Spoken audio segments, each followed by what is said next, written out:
In the previous tutorial, we skinned eyelash model and add joints attached to the face model. For the second part of the tutorial, we are going to add controls to rig to make it more flexible. First, let's group all joints together to make outliner clean.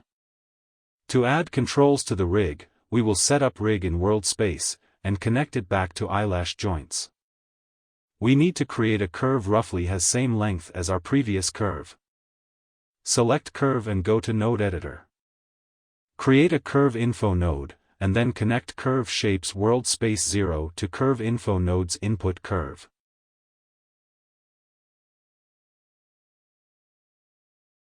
It shows up how long is the curve in the attribute editor. Let's create a curve with length of 5.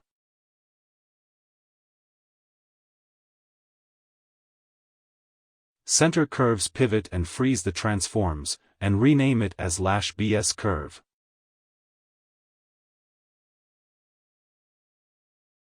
In this step, you should decide how many controls you want, and rebuild the curve to make curve CV align the control. Select curve and go to curves menu, and choose rebuild. I decide to have 5 controls, so I rebuild curve with 4 spans. As you can see, the CV is matching the position of controls that we will create later on. Matching the CVs with controls will make deformation smoother.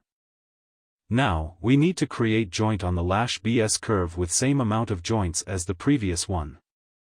Select curve and go to mRebase menu, rigging, and choose curve to objects tool. Set number of objects to 20. Note that it is important to check where the joints start from. The newly create joint is start from the left side, but the actual rig is reversed.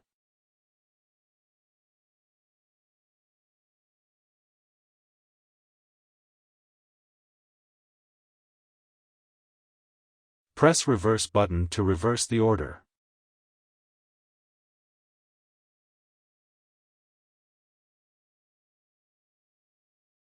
After create joints, make sure joint orients are the same as face joints.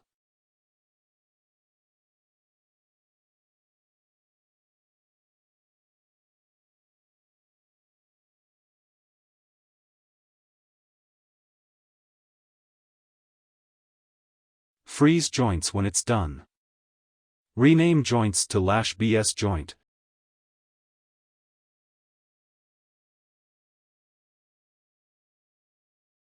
And group all joints and curve together named lash BS rig group.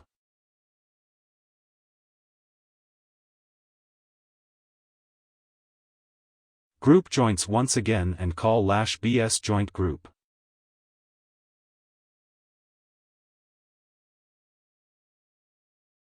Now, let's create a NURB surface. Duplicate lash BS curve and offset it. Duplicate once again and offset to the other sided. Select both curve and go to surface menu, choose loft. It creates a NURBS plane. Delete history and both offset curves are not needed anymore. Rename surface to lash ribbon surface.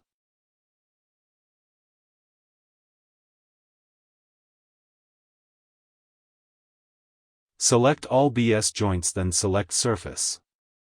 Use pin to surface tool to make joints follow surface.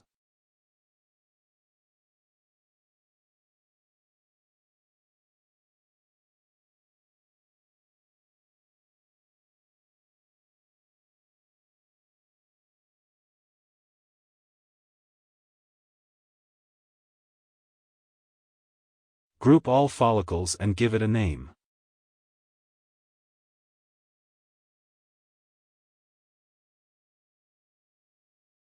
Now we need to create some joints to control the surface. Use Curve to Objects tool to create joints on curve. The number of joints represents how many controls you want.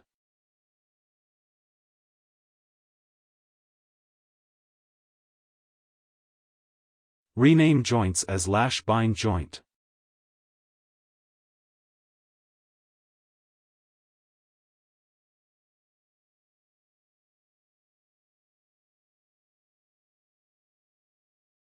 Select bind joints and skin it to the surface.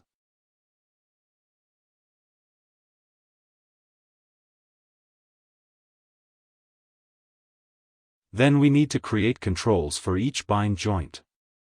Create any control you like.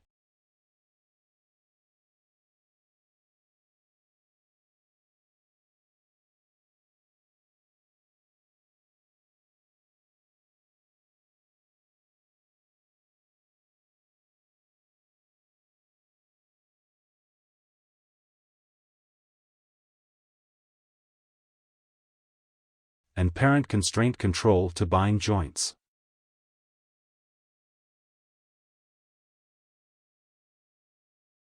You can see now, when we move the controls, surface deformed and joints are following the surface. Great!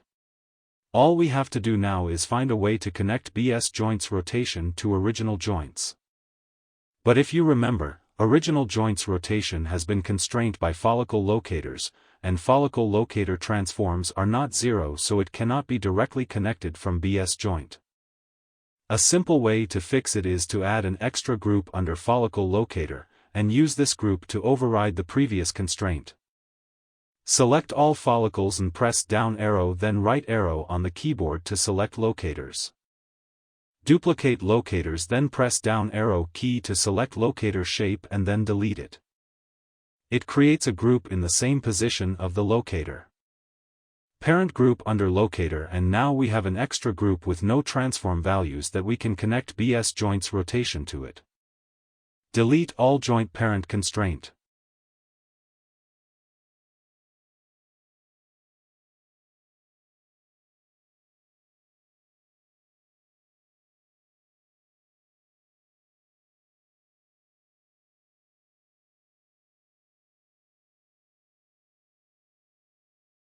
Here is a simple script that will parent constraint group to joint by selecting joint.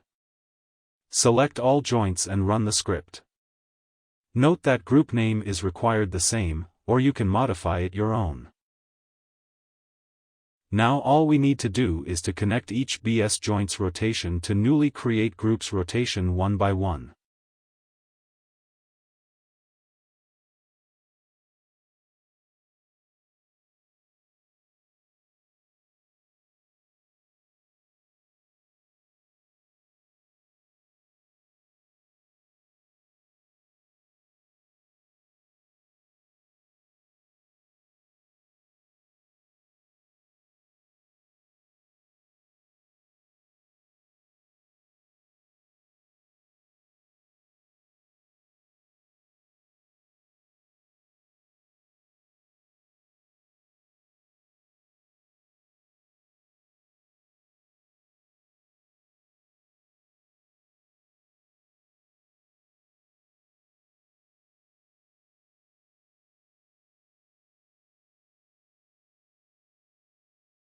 Now if you rotate the controls, eyelash model will follow.